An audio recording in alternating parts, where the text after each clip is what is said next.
I'll be the first to admit, I'm nowhere near a minimalist, and usually my workspace kinda looks like this. But one thing I am good at is making use of what I have and finding anything I need, or pretty much anything I need, used. And that's why I really love the whole underconsumption thing, even though I just kind of believe that's just living a normal life where you're not having every single decision you make dictated by trends. I think it's awesome that people are showing their very normal everyday stuff, and I think that this would be a great opportunity to show you kind of a little bit into my world and how I reuse stuff, and also celebrate some of the really old stuff that I've had forever. I don't know if I quite understand what the trend of underconsumptioncore is, and I do see the dangers of labeling literally everything as some sort of core or aesthetic. I'm just happy that people are staying off Temu for a week, honestly. A win is a win. So this is actually, I got this secondhand. It was originally from 2005, but I got this in 2012 when I was in middle school. And this has pretty much been one of 2 coffee mugs that I've used this entire time. I also have another one I got as a gift, but other than that, this is it. I don't have a wall of coffee mugs, and I really like this one. It says Best Friends. I got it for like 25 cents. I think I showed you guys this in a video last year too. I just love it. Also, the shirt and shorts that I'm wearing, you guys are seeing in this video, are also from 2020, maybe 2018 even. No, yeah, 2018. My main understanding of underconsumptioncore is that it's not about owning as little as possible. It's about taking care of what you have, finding new ways to use what you have, and just essentially not buying new stuff as often as you can, and taking advantage of local buy nothing groups. Also just taking care of your stuff. And I also like to add in another component, which is upcycling and finding new uses for stuff. Like these are gonna go in the oven later today. And this is a butterfly. I'm gonna make tiny little keychains out of them. But this was from a takeout container when I went on vacation last week. I went on an unexpected road trip, and I had no choice in the takeout container that they gave me. It was a number 6 plastic, which means that it's perfect for shrinky dinks. So I actually put it in my backpack and had it drive all the way back home with me. I cleaned it out, and here they are. I have a few more, but I've been doing these all yesterday. And that way we don't throw away another styrofoam container. Another thing that I've been doing, which every single ball of yarn that I have is secondhand, but I've also been using an old ratty flannel to, it's clean, but an old flannel to start making all of these, and I'm gonna be making something super cool with them. I think I have like 10 so far. As you can see, I'm doing a bunch of projects. That's just kind of how I work at this point. And the whole thing about using what you have and being very resourceful isn't always the prettiest, but in this case, in a few months it will be.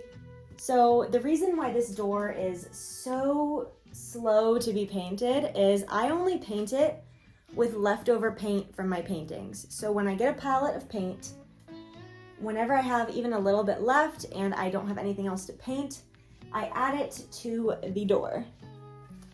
So hopefully in about a year's time, I'm eventually gonna paint this entire room with just the leftover paint that I have on the palette. It's going to be covered in beautiful pictures. And you're probably wondering, well, you're probably not, but you're probably wondering, what do you do with all of the paint that you don't use on the door? Amazing question. I'm using all the paint chips into a picture frame, and this is made with the leftover paint as well. And a lot of my paints I have gotten secondhand. So basically it's just getting a life after life after life, and that's what I think this is all about. I feel like this video is just me to show you all my cool art projects. Well, I would love to sit here, and I could definitely make another video about all the upcycling projects I have going on. I think it's time to look at some of my very old and very repurposed slash just plain old stuff. Come on. So this chair right here used to be literal trash. Hey, Kelly. This chair used to be garbage. It was left on the curb. It actually had 2 broken legs, which I fixed with wood glue. I primed it and then I painted it. And you can see this really cool shimmer. This chair took me about 2 weeks of work, but I've had it for about 4 years now. And if you ever hear it just creaking in any of my videos, that's why. But honestly, it survived 5 moves. I think it's beautiful and I'm not replacing it with anything anytime soon. And if it breaks again, I will probably just fix it. I've also had this yoga mat and these weights since around 2010. And everything in this gym room has been used, including the trampoline, the bike, and the treadmill. I got these red plates and cups from someone's very stylish grandma, and I am never getting rid of them. You're probably thinking, hey, that's a really cool magnet. Where'd you get it? I made it out of the backing of old paintbrush packages.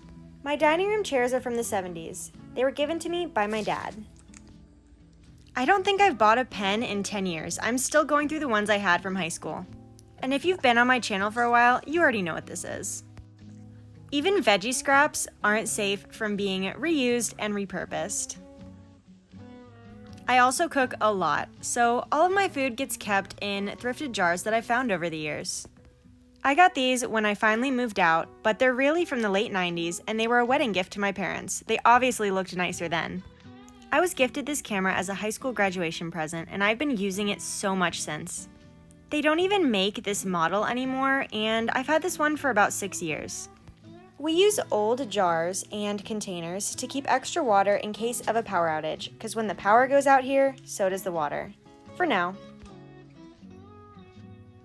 Both of my couches are antique and they're made out of solid wood, which means that since I have beautiful baby cats, they're not going to scratch them up like they would fabric. Hi, baby. And I know that I could easily reupholster these, but I'm planning on having these for the rest of my life. So as you can see, the whole underconsumptioncore thing, well, it probably will only be a trend for most people. I feel like there are some great takeaways from it. Buy less, buy used whenever you can, and repurpose everything. Well, this is probably a trend for most people. I really like that it's bringing a conversation of using what you have, getting things used to begin with, not buying new stuff that you don't need another moment that another Stanley Cup or the next thing comes out, and being resourceful and just using what you have and using it until you can't anymore and then finding another use for it after that. All in all, I think all of that is really great, and I think the idea of using what you have and being resourceful actually brings a lot more culture and personality and just uniqueness to everybody, because I think when you all start to follow a trend of everyone having the exact same items, the exact same look, the exact same face, it's gonna make the world a really boring place. So do it for the environment, and also just do it to be an interesting person, because I know that you are beautiful and wonderful and you don't need another Stanley Cup or anything like that, or the new Amazon must-have Shein find to tell you that, because what you got in here is worth more than anything else. One more thing. This blanket I have had since 4th grade. I made it with my mom, and I picked out this pattern. She told me that in a few weeks I would not like it anymore and I wouldn't think it was cool. Well, thankfully, joke's on her this time, because I still think it is the coolest blanket that I have and possibly ever. Almost 15 years later, I still think that this thing is the best blanket ever, and it does have bubbles on the other side. Okay, bye for real.